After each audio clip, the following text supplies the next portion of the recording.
Salam sehat sahabat, sahabat yang hebat, sahabat yang kuat, sahabat yang tetap semangat meskipun gagal ginjal dan cuci darah. Sahabat-sahabatku yang dikasihi oleh Tuhan, kita sepakat dan bermufakat untuk tetap menjalani pola hidup sehat sebab itulah wujud rasa syukur kita kepada Tuhan yang memberi kita kehidupan. Yang kedua, dengan cuci darah untuk melakukan semua kebaikan. Semangat sehat.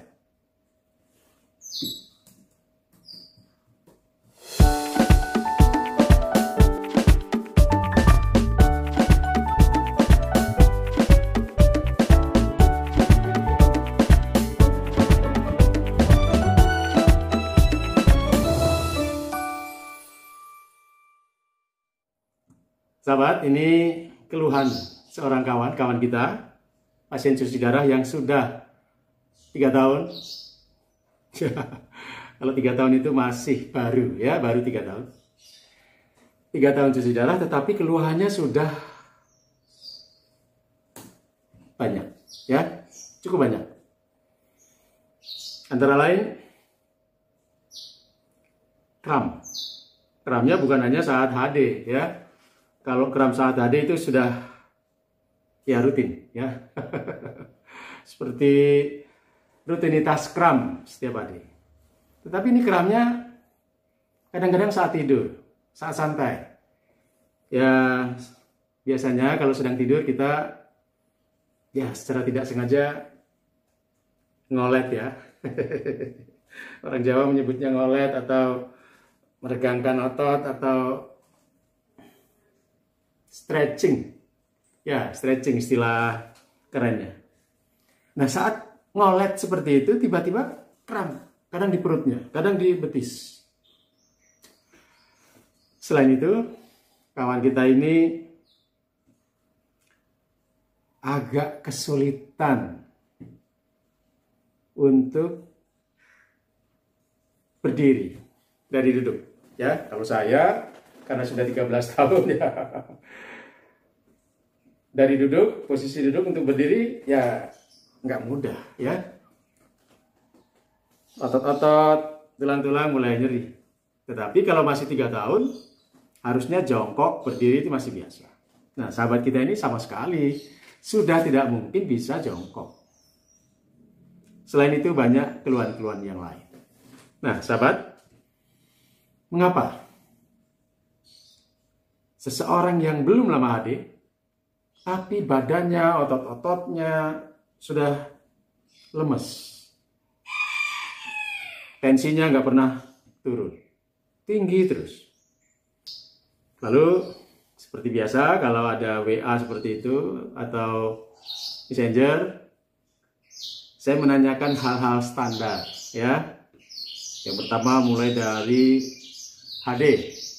Adekuasi HD. HD-nya berapa jam, KB-nya berapa, suka naik cairannya berapa, ditarik berapa. Ini penting ya. Adekuasi HD ini penting untuk mengetahui keluhan-keluhan yang kita alami. Selain itu, pola makan. Pola makan ini penting untuk mengetahui seberapa kualitas hidup kita, kesehatan kita. Ya, jawaban yang sangat menarik ya. Dan ini juga menjadi jawaban dari banyak kawan kita cuci darah. Menjadi masalah kawan-kawan kita cuci darah yang lain. Yaitu, selama 3 tahun, saya tidak pernah makan sayur, makan buah, Om. Saya hanya makan nasi keringan. Lauknya keringan. Nah ini, sahabatku. 3 tahun tidak makan buah. Apa yang terjadi? Tubuhnya kekurangan kalium. Kekurangan kalium itu akan menimbulkan masalah jangka panjang yang bermacam-macam bagi pasien cuci darah. Banyak masalah yang ditimbulkan di kemudian hari karena pasien cuci darah takut makan buah, takut makan sayur. Kenapa takut? Karena ditakut-takuti, ya. Jangan makan buah, jangan makan sayur. Nah, itu jadi masalah. Jadi, sahabatku, tetaplah makan bervariasi, jangan takut makan buah dan sayuran. Ya, yang penting tahu batasannya. Kita membutuhkan kecukupan kalium untuk dapat hidup sehat, untuk kesehatan tubuh kita. Kalium itu sumbernya utamanya dari buah-buahan. Saya kalau siang, ini kebetulan siang, makan pisang. Ya, ini pisang barangan Medan. Kecil, biasanya saya gunakan untuk makan obat. Jadi kalau siang seperti ini saya minum obat pengencer darah. Ya. Obat pengencer darah, ya karena ada masalah dengan jantung.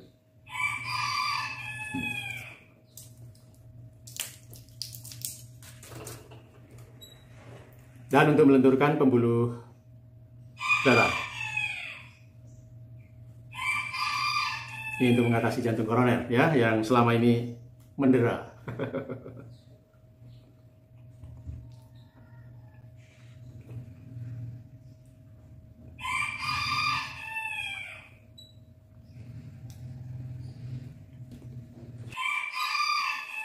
Buat saya, makan obat dengan pisang itu lebih baik dibanding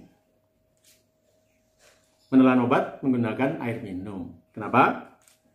Ya, selain membatasi minum, kalium yang terkandung di dalam pisang ini baik untuk tubuh kita, ya. Khususnya saya yang mengalami gangguan jantung. Saya membutuhkan kecukupan kalium dan vitamin-vitamin. Apa saja manfaat kalium yang harus kita perhatikan? Ini, sahabat.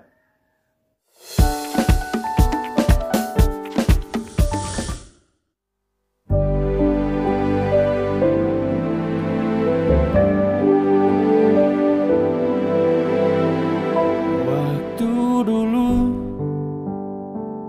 aku jatuh, seakan dunia kan runtuh. Aku takut, ku mencoba gapai asa, tapi ku merasa bahwa ku tak bisa. Jadi, ya, suster-suster, mohon untuk memberikan informasi yang seimbang, ya. Larangan-larangan makan buah, larangan makan pisang, larangan makan sayur, itu sudah tidak relevan di masa sekarang, ya. Itu gaya zaman dulu, ruang-ruang cuci darah zaman dulu, seperti itu. Sekarang, ketika seminar-seminar sudah sering diselenggarakan oleh para dokter ginjal, ya, para pasien banyak mengikuti seminar, banyak membaca, banyak grup-grup ginjal, banyak sumber informasi. Kalau kita memberikan informasi yang jadul, yang keliru, malah diketawain, ya. Selain itu merusak kesehatan pasien yang konvensional, yang nggak belajar, yang nggak bergaul. Yang dibutuhkan oleh pasien cuci darah adalah keseimbangan. Keseimbangan nutrisi di dalam tubuhnya yang didapat melalui sayuran, buah-buahan, ya, melalui makanan sehari-hari untuk mencukupi protein, vitamin maupun mineral tubuh. Keseimbangan asupan inilah yang membuat pasien kita hidup sehat. Di berbagai seminar, para dokter-dokter KGH saat ini sudah jarang, ya, menyatakan larangan. Jarang, ya. Dianjurkan untuk seimbang. Setiap pasien harus mengetahui kebutuhan nutrisi untuk dirinya, mengetahui kualitas HD-nya. Itu yang utama, bukan larangan. Hal lain yang sering kita dengar adalah otaknya lemot. Ya, saya dulu juga mengalami, gampang lupa. Bahkan pada awal-awal cuci darah dulu, waktu saya masih aktif rapat. Jadi kalau sedang meeting, apa yang dibicarakan tadi saya kadang lupa. Jadi di akhir meeting biasanya saya bilang, ya oke. Tapi saya akan pelajari dulu. Keputusan menunggu. Nah, itu taktik ya. Karena saya lupa apa yang dibicarakan, nanti sekretaris akan membuat laporan dari resume meeting itu. Dari situ saya bisa membuat keputusan. Lemot ya. Lemot itu karena sinyal kelistrikan kita terganggu. Sinyal kelistrikan itu ditopang oleh elektrolit tubuh, antara lain kalium. Jadi manfaat kalium itu mengantarkan sinyal listrik dari otak ke seluruh tubuh. Kalau kita kekurangan kalium, sinyalnya kecil. Sinyalnya kecil, butuh antena, ya, nggak nyambung. Jadi kalau orang ngomong kita nggak nyambung, ya karena sinyalnya. Itu karena kaliumnya rendah. Selain itu, ya kalau kita kekurangan kalium, jantung kita berdebar-debar tidak karuan, ya, aritmia. Salah satu penyebab aritmia adalah kekurangan kalium. Itu sebabnya sahabatku, jangan takut mengonsumsi buah maupun sayuran. Khususnya sahabat-sahabat yang sudah cuci darah. Berbeda dengan kawan-kawan yang mengalami gangguan fungsi ginjal tetapi belum cuci darah. Nah, ini berbeda. Ini harus mempertahankan sekuat tenaga untuk menghindari kelebihan kalium. Karena itu berbahaya. Kalau pasien cuci darah 2 kali seminggu, apalagi masih aktivitas, berkeringat, masih fit, sehat, tidak usah takut dengan kalium, ya. Kalium itu paling mudah diatasi seketika, segera, mudah.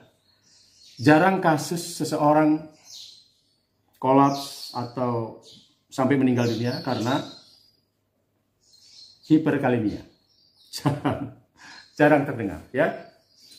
Yang banyak terjadi justru tidak sehat karena hipokalemia. Hipokalemi, kekurangan kalium. Dirawat, lemes, lemot berpikir, sering kram. Berdiri aja nggak bisa gara-gara ya itu. Tidak pernah makan buah, tidak pernah makan sayur. Padahal HD baru 3 tahun. Jadi jangan takut mengonsumsi pisang, apel, jeruk, mangga, sayur-sayuran, semua buah. Kecuali selalu kita ingat-ingat, belimbing jangan diminum karena neurotoksin, ya, yang disebut racunnya karamboksin, ya, itu racun syaraf, berbahaya. Kalau buah-buahan yang lain yang tinggi kalium, yang penting kita mengetahui kualitas kesehatan kita. Mengetahui kualitas HD kita. Kalium saat HD itu tersuci, ya, tersuci. Bahkan beberapa teman malah drop kalium. Nah, kita cuci 2 kali, jadi ya nggak usah terlalu khawatir, ya. Jika sewaktu-waktu merasa kelebihan kalium, ya ada binder kalium, ya, namanya Kalitake, tapi dia tidak direkomendasikan. Nggak usah pakai binder-binderan, ya. Batasi. Yang penting jangan menghindari sama sekali. Kekurangan kalium itu berisiko berdampak jangka panjang untuk berbagai kesehatan, termasuk kesehatan jantung, kesehatan pembuluh darah. Ini penting sekali. Ya. Kelebihan kalium juga berbahaya, ya. Kelebihan kalium itu menimbulkan debaran jantung, ya. Jadi Teman-teman yang selalu bilang, aku habis makan semangka sesak nafas. Habis makan pisang sesak nafas. Harus dikonfirmasi lagi lewat cek lab. Sebab pasien cuci darah ini nakal. Ya, pasien cuci darah ini licik. Penyebab sesak nafasnya itu hal lain. Utamanya yang paling sering cairan, kelebihan cairan. Tetapi pasien cuci darah lebih ikhlas. Lebih ikhlas ya, lebih rela. Kalau dibilang salah makan. Kalau dibilang salah makan buah. Gitu. Padahal aslinya bukan. Jarang sekali, tapi harus dicek ya, harus dibuktikan dengan lab. Seseorang makan buah lalu sesak nafas. Kalau kelebihan kalium yang terjadi adalah berdebar-debar. Berdebar-debar ya berdebar-debar, tidak sesak nafas. Begitu sudah HD, selesai. Tapi kalau over sangat tinggi, ya mungkin jantungnya berhenti. Nggak perlu berdebar-debar, nggak usah sesak nafas, berhenti.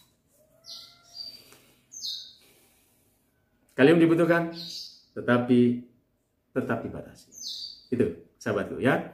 Mari kita biasakan makan buah dan sayuran, protein yang cukup. Jangan makan pehu-pehu melulu. Jangan makan tempe tahu, telur teri terus. Ya, dijamin nggak sehat. Ya, kualitas hidupnya nggak sehat sebagai pasien cuci darah. HB-nya juga nggak akan pernah baik. Tensinya nggak akan pernah normal. Pembuluh darahnya akan terus memburu. Dan berisiko mengalami gangguan jantung. Mengalami penyempitan pembuluh darah. Arteri. Ya. Jadi, untuk hidup berkualitas, kita makan berkualitas, bervariasi. Buah, sayur, protein, vitamin, kecukupan nutrisi. Ayo. Nggak usah takut makan pisang.